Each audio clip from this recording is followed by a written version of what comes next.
Selamat pagi dan selamat hari Sabat para siswa-siswi sekalian serta guru-guru dan keluarga besar SLA Tompaso II Kawangkohan. Puji Tuhan, pada hari Sabat ini kita bisa beribadah bersama-sama, menikmati persekutuan di dalam Yesus Kristus. Setiap Sabat yang kita jalani di dalam kehidupan ini, kita lebih dekat selangkah kepada kedatangan Yesus. Yesus datang segera. Sudahkah saudara bersedia?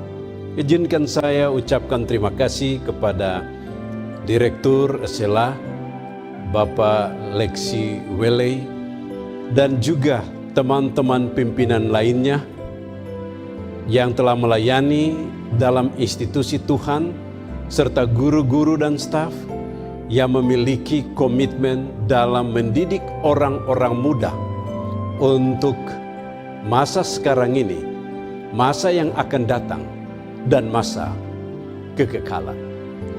Pada hari Sabat ini, saya ingin mengajak para siswa, guru, dan keluarga besar SLA Tompaso II Kawangkohan ataupun umat-umat Tuhan lainnya yang dapat terjangkau dengan tayangan ini untuk mari renungkan firman Tuhan yang berkaitan erat dengan rahasia sukses dari Daniel dan sahabat-sahabatnya. Sebelum kita mempelajari firman Tuhan, saya mengajak kita sekalian untuk berdoa. Tuhan, kebutuhan terbesar kami saat ini adalah kiranya Tuhan sucikan hati dan kepikiran kami. Siapkan kami untuk mendengarkan firman-Mu, siapkan kami untuk mempelajari firman-Mu, siapkan kami untuk mempraktekannya di dalam kehidupan kami. Dalam nama Yesus hamba-Mu berdoa. Amin. Setiap orang ingin untuk memperoleh keberhasilan atau kesuksesan. Dan begitu banyak diberikan kiat-kiat untuk memperoleh kesuksesan. Para pendidik memiliki kiat, boleh jadi para pebisnis memiliki rahasia-rahasia, para negarawan, para politik, masyarakat dan orang sukses, semua memiliki rahasia sukses yang boleh jadi sama, namun juga boleh jadi berbeda-beda. Pada hari Sabat ini sekali lagi saya ingin mengajak para siswa sekalian dan sahabat-sahabat para pendidik di institusi Tuhan, SMP, SMA Advent Tompaso II Kawangkohan, untuk mempelajari rahasia sukses Daniel yang dituliskan dalam buku Daniel. Mari buka bersama Daniel pasal yang pertama dan kita akan mempelajari rahasia sukses Daniel. Banyak orang-orang muda yang tidak memiliki pengharapan disebabkan oleh karena berbagai macam tantangan kehidupannya. Bila kita mendengarkan berita-berita yang ditayangkan melalui layar televisi, disiarkan melalui siaran radio, kita membaca berita-berita yang dituliskan di dalam surat kabar ataupun di dalam majalah-majalah, data kriminalitas di negara kita ini memberikan satu angka yang perlu untuk diwaspadai. Orang-orang muda kehilangan masa depan mereka disebabkan oleh karena tindak kriminalitas ini. Sebagai contoh, Koran Sindo Kamis 14 Maret 2019 mengatakan bahwa tindak kriminalitas anak sangat memprihatinkan. Sejak 2011 sampai 2018 terdapat 11.116 anak tersangkut kriminalitas yang mengganjal perjalanan kehidupan mereka untuk meraih kesuksesan atau keberhasilan. Di lain sisi, Budiono dari Fakultas Kedokteran dan Kesehatan Masyarakat Universitas Gadjah Mada pada tanggal 14 Maret 2018 memberikan seminar dan menekankan tentang kekerasan remaja, mengatakan bahwa 50% remaja kejahatan dilakukan oleh para remaja. Ini merupakan satu angka yang perlu diwaspadai oleh orang tua, demikian pula oleh orang-orang muda, para siswa-siswi sekalian. Angka yang perlu diwaspadai. Kenapa saya katakan demikian? Oleh karena kehidupan kita di masa yang akan datang ditentukan oleh pola hidup kita, apa yang kita tanamkan pada saat ini. Sebuah kutipan menuliskan tentang hidup. Bunyinya seperti berikut. Hidup ini hanya sekali dijalani.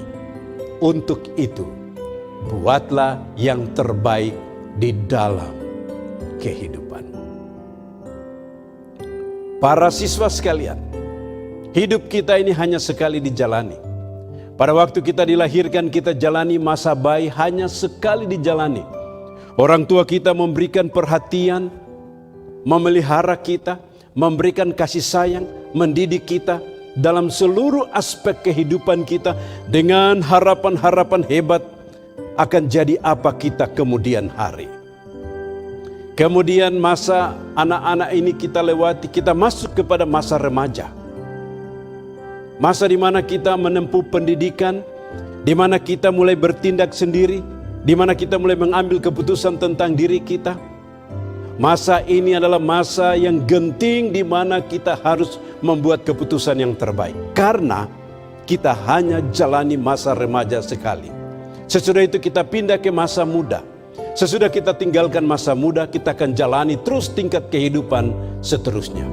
Namun, kehidupan kita pada saat ini di dalam menempuh pendidikan menentukan kehidupan kita di masa-masa yang akan datang. Para orang muda sekalian, hidup ini hanya sekali dijalani. Untuk itu, buatlah yang terbaik di dalam kehidupanmu, di dalam menentukan prioritas hidup yang akan membawa engkau untuk menggapai cita-citamu dan menjalani hidup di masa yang akan datang. Ayat tema yang saya pilih pada pagi hari ini terambil dari Yeremia 29 ayatnya yang ke-11. Aku ini mengetahui rancangan-rancangan apa yang ada padaku mengenai kamu. Demikianlah firman Tuhan, yaitu rancangan damai sejahtera dan bukan rancangan kecelakaan, untuk memberikan kepadamu hari depan yang penuh harapan. Inilah rancangan Tuhan bagi kehidupan manusia. Apakah rancangan Tuhan bagi kehidupan manusia? Allah merancangkan manusia untuk hidup dalam suasana hidup yang penuh dengan kedamaian, ketenangan, kenyamanan hidup. Allah juga merancangkan manusia untuk memiliki hari depan yang penuh harapan. Berbicara tentang hari depan yang penuh harapan, Amsal 23 ayat yang ke-18 mengatakan, karena masa depan sungguh ada dan harapanmu tidak akan hilang.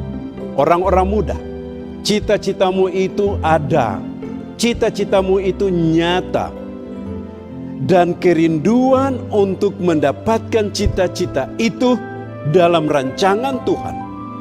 Bila engkau berjalan berkenan kepada Dia, maka itu tidak akan lewat dari hidupmu. Karena masa depan itu sungguh ada dan harapanmu tidak akan hilang. Para orang muda sekalian, Allah memiliki rancangan terbaik bagimu. bahwa engkau akan mendapatkan hidup yang aman dan nyaman, dan engkau akan menggapai cita-citamu. Ini adalah jaminan yang pasti dari Allah, dan inilah rancangan Allah bagimu. Pertanyaan di sini adalah, bagaimana caranya supaya kita dapat memiliki rancangan Tuhan dalam kehidupan kita? Mari buka Alkitab bersama. Di dalam Daniel pasal 1 kita lihat rahasia sederhana, rahasia sukses dari Daniel dan sahabat-sahabatnya. Saya mengajak para siswa dan guru sekalian membuka Alkitab dalam Daniel pasal 1. Saudara boleh baca secara pribadi di sana. Ada banyak rahasia sukses dari Daniel.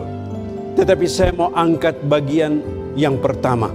Rahasia sukses yang pertama yang tertulis dalam Daniel pasal 1. Mari kita lihat Daniel pasal 1 ayat 1 sampai 21.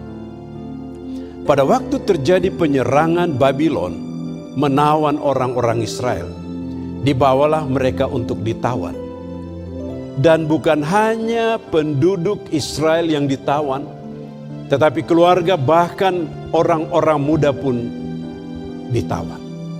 Dan di saat mereka berada di dalam kerajaan Babylon, di tempat tawanan itu, di mana ruang gerak mereka itu tidak sebebas negeri mereka sendiri, raja memberikan perintah kepada bawahannya untuk mencari di antara orang Israel ini orang-orang muda yang keturunan raja.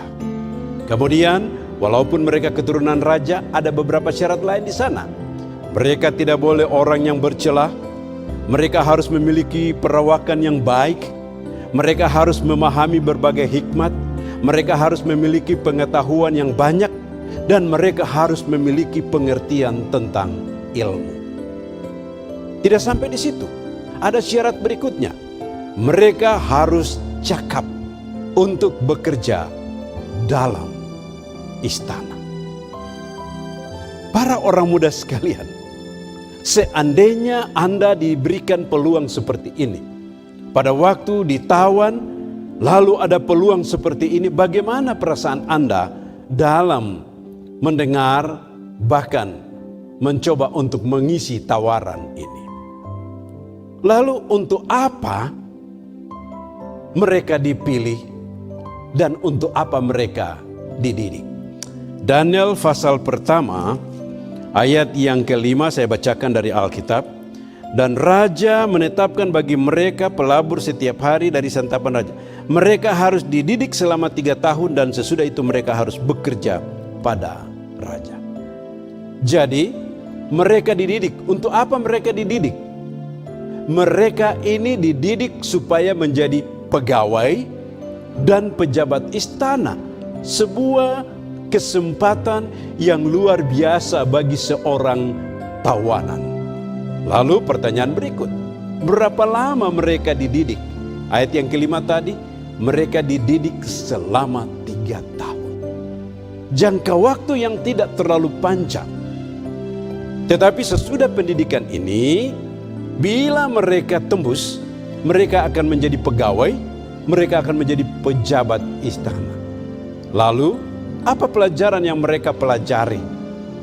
Mereka pelajari tentang bahasa, mereka pelajari tentang moral, mereka pelajari tentang etika, mereka pelajari tentang agama, mereka pelajari tentang tata negara, mereka pelajari tentang menu dan kesehatan.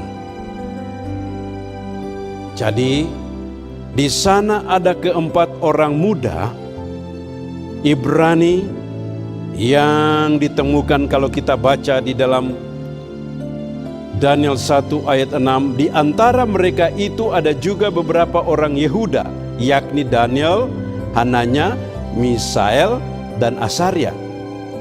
Pemimpin pegawai istana itu memberi nama lain kepada mereka. Daniel dinamainya Beltsasar, Hananya dinamainya Sadrak, Misael dinamainya Mesak, dan Asaria dinamainya Abednego. Mengapa nama mereka dirubah? Nama mereka dirubah untuk merubah pola pikir mereka merubah pola penyembahan mereka, merubah falsafat hidup mereka. Nama dirubah. Lalu kemudian mereka menghadapi tantangan. Dalam ayat 5 katakan tadi bahwa kepada mereka diberikan makanan yang sesuai dengan ketentuan yang ada, dan semua yang mengikuti pendidikan di tempat itu harus memakan menu tersebut. Namun pada waktu Daniel dan sahabat-sahabatnya memahami keadaan ini, maka mereka katakan kepada pegawai istana bahwa kami tidak bisa memakan makanan ini.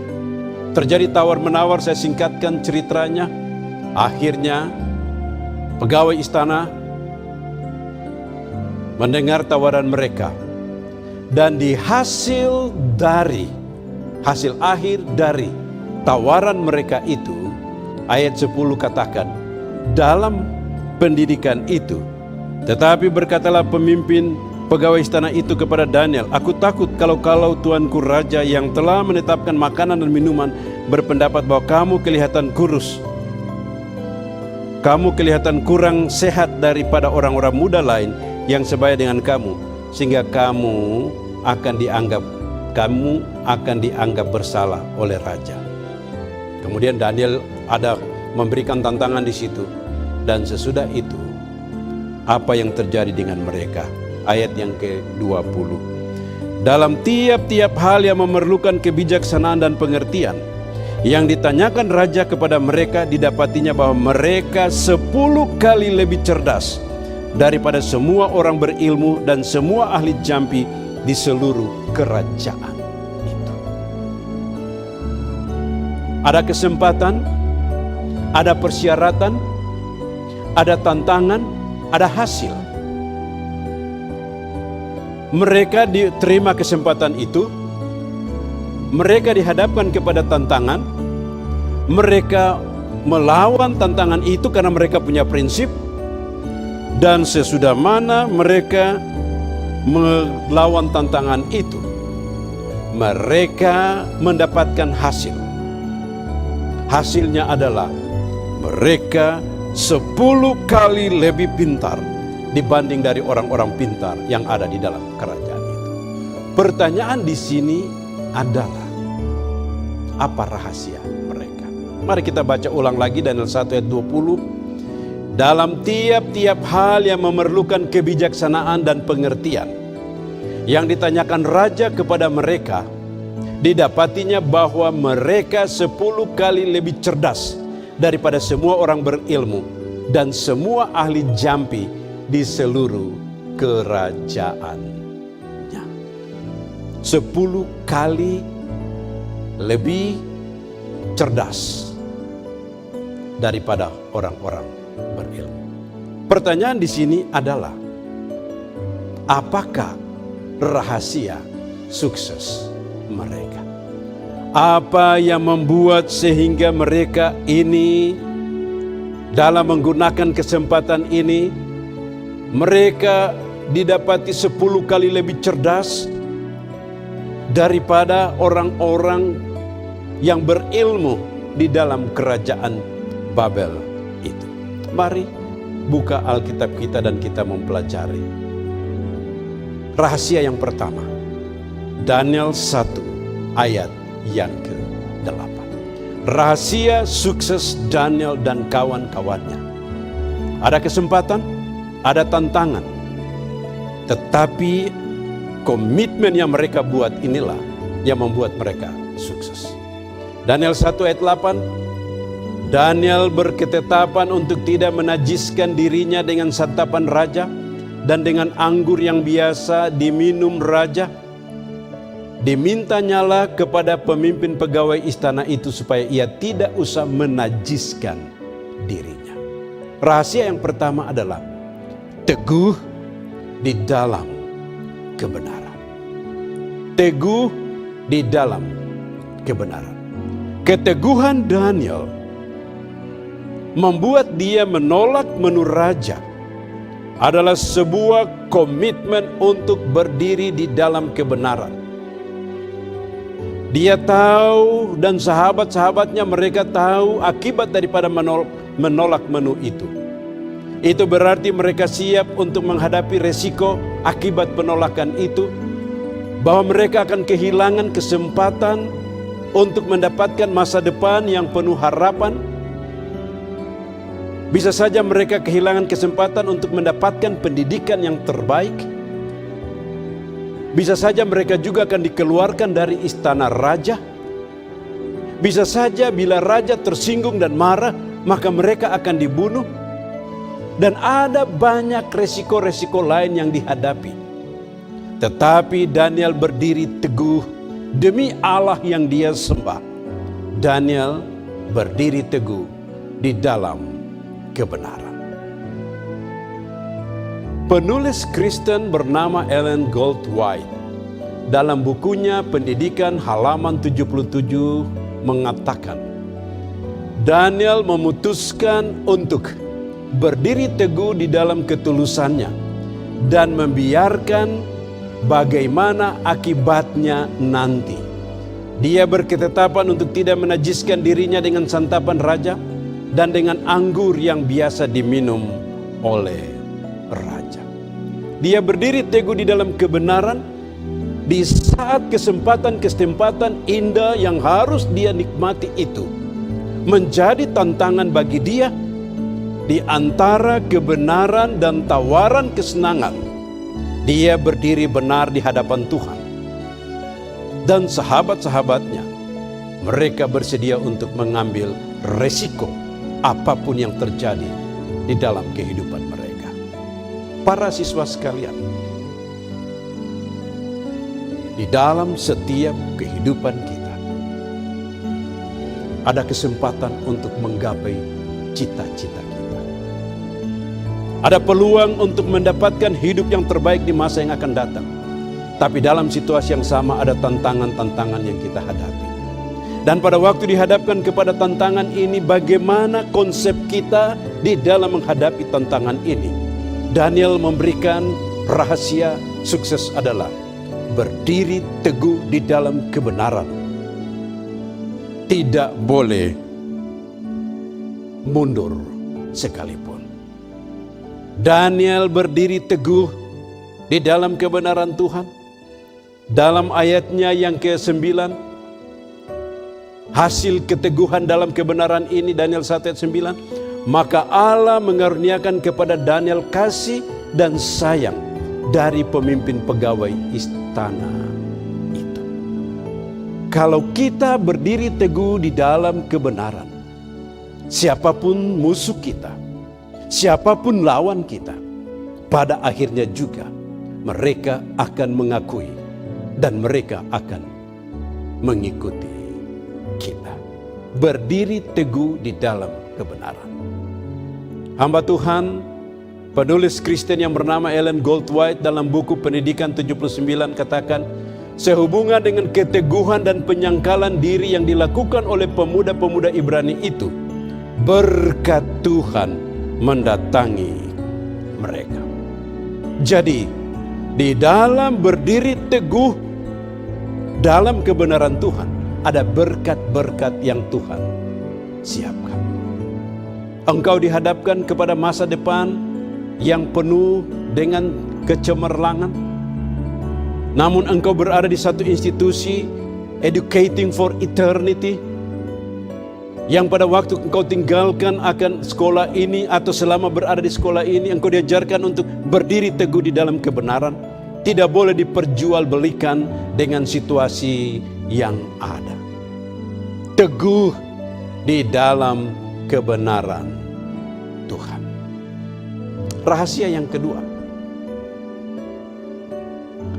pena inspirasi hamba Tuhan Nyonya Ellen G. White dalam Counsel and Diet halaman 15 katakan, mereka sadar bahwa manusia terbatas, mereka bergantung sepenuhnya kepada Allah. Jadi pada waktu dihadapkan kepada tantangan, di mana bila mereka tidak mampu menghadapi tantangan itu, mereka akan kehilangan masa depan, mereka akan kehilangan kesempatan, mereka akan kehilangan segala sesuatu. Mereka sadari bahwa mereka terbatas. Dalam kesadaran bahwa mereka terbatas itu, kalau tadi mereka berdiri teguh demi kebenaran, sekarang mereka bergantung sepenuhnya kepada Tuhan dalam setiap aspek kehidupan mereka.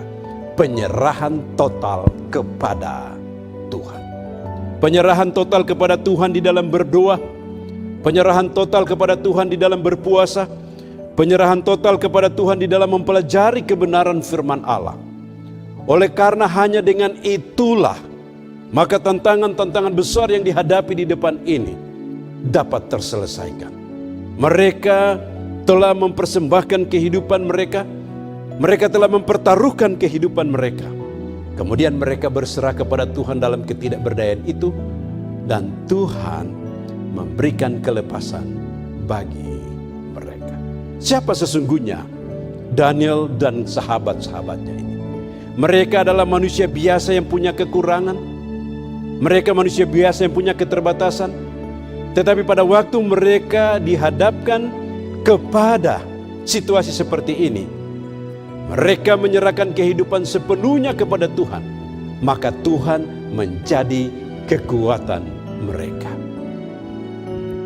Sebuah rumus katakan bahwa manusia terbatas ditambah dengan Allah yang tidak terbatas sama dengan hasil yang cemerlang atau hasil yang tidak terbatas.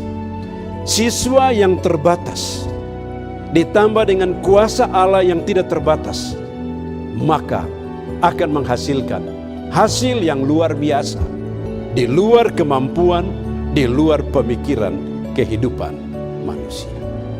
Para siswa sekalian, teman-teman pengerja, para pendidik SMP SMU Advent Pasal 2 Kawangkuan, penyerahan dalam doa dan puasa merupakan sesuatu yang harus kita lakukan.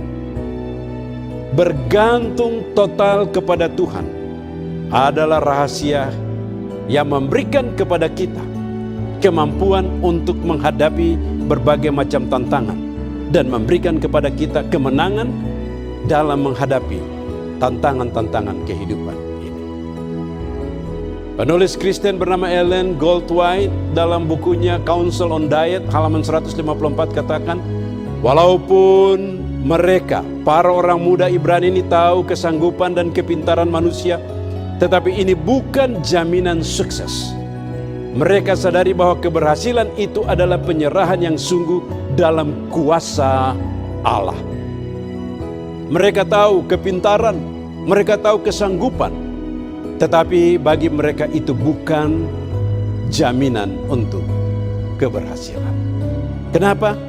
Karena mereka sadari bahwa keberhasilan itu adalah penyerahan yang sesungguhnya dalam kuasa Allah. Boleh jadi engkau mempunyai IQ yang baik, engkau mempunyai daya ingat yang kuat, engkau memiliki angka yang baik. Tetapi Daniel dan sahabat-sahabatnya memberikan teladan rahasia sukses adalah semua itu bila tidak dibarengi dengan penyerahan total kepada Tuhan, maka kita tidak akan memperoleh keberhasilan. Kesanggupan, kepintaran ditambah dengan penyerahan sungguh kepada Tuhan, maka Allah akan memberikan keberhasilan dalam setiap aspek kehidupan kita. Yang ketiga, rahasia yang terakhir, rahasia sukses Daniel yang terakhir. Dalam Counsel on Diet halaman 155, penulis Kristen yang bernama Ellen Goldwhite mengatakan, mereka sadari bahwa bila sedikit saja tinggalkan kebenaran akan menuntun untuk melakukan kesalahan yang besar, menolak terlibat dalam pemanjaan hawa nafsu. Mereka sadari tidak bisa. Teguk saja minuman raja tidak bisa. Rasa saja sedikit makanan raja tidak boleh. Tidak boleh kompromi dengan pemanjaan hawa nafsu. Tidak boleh sama sekali. Mereka tolak terlibat dalam pemanjaan hawa nafsu. Berbicara tentang hawa nafsu, kita bicara tentang emosi yang tidak dapat dikendalikan. Terjadi sesuatu, cepat sekali emosinya, marah, mengeluarkan kata-kata kotor dari pikirannya. Yang kedua, emosi yang tidak dapat dikendalikan atau hawa nafsu adalah selera makan yang tidak dapat dikontrol.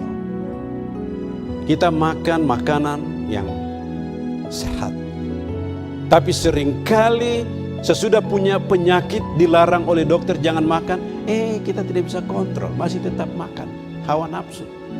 Yang ketiga, keinginan seksual yang tidak bisa dikendalikan. Ini semua masuk dalam sekularisme, arus yang sangat kuat.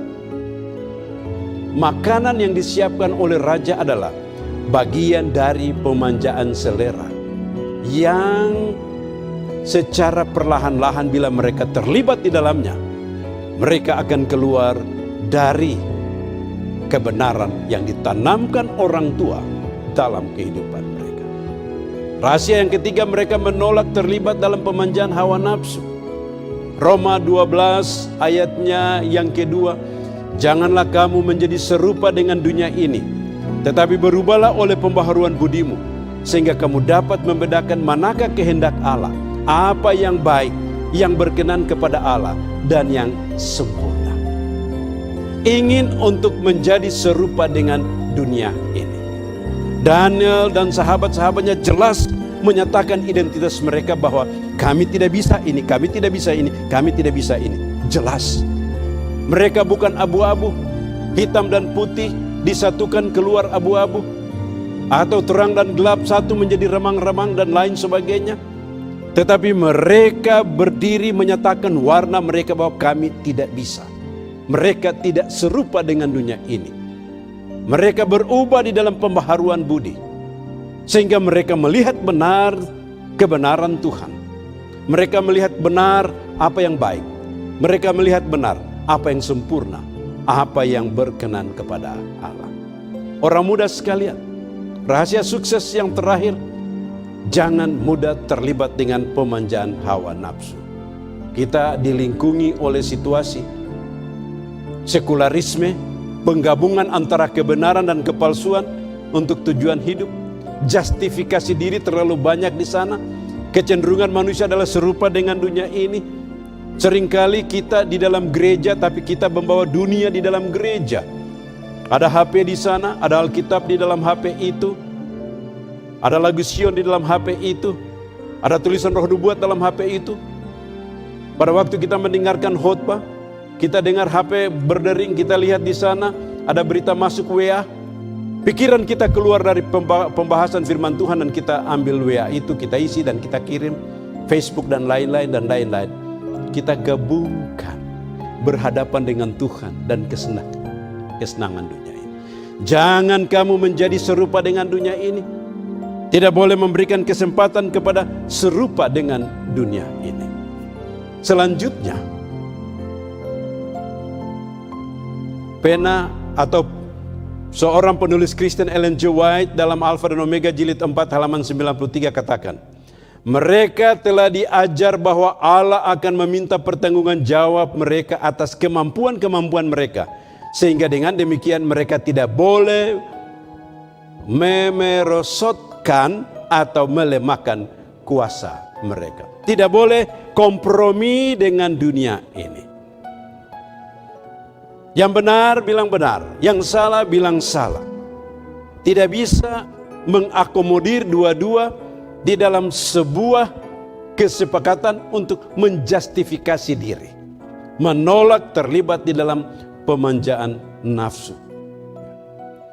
Kita berada dalam sekularisasi yang seringkali membuat pola hidup kita ini. Kita hidup dalam kehidupan menjustifikasi diri dari waktu ke waktu untuk membenarkan diri. Oleh karena kita serupa dengan dunia ini. Penulis Kristen yang sama, Ellen Goldwhite dalam buku yang sama halaman 94 katakan, pendidikan ini bagi Daniel dan teman-temannya merupakan sarana ketahanan mereka di tengah-tengah pengaruh kemerosotan moral dalam istana Babel. Pendidikan ini, mereka dididik untuk berdiri demi kebenaran. Mereka dididik oleh orang tua untuk berserah total kepada Tuhan. Mereka dididik oleh orang tua untuk tidak terlibat dalam pemanjaan hawa nafsu. Dan pada waktu mereka berada di tengah-tengah masyarakat yang memiliki kemerosotan moral dalam istana Babel, mereka tetap berdiri. Dan prinsip inilah yang membuat sehingga mereka dapat dipercaya dan memiliki jabatan-jabatan strategis dalam kerajaan Babel. 1 Korintus 10 ayat 31 bicara tentang, aku menjawab, jika engkau makan, jika engkau minum, jika engkau melakukan sesuatu yang lain, lakukanlah semuanya untuk kemuliaan Allah. Menolak untuk terlibat dalam pemanjaan nafsu. Apa yang kita masukkan di dalam pikiran kita membentuk karakter kita.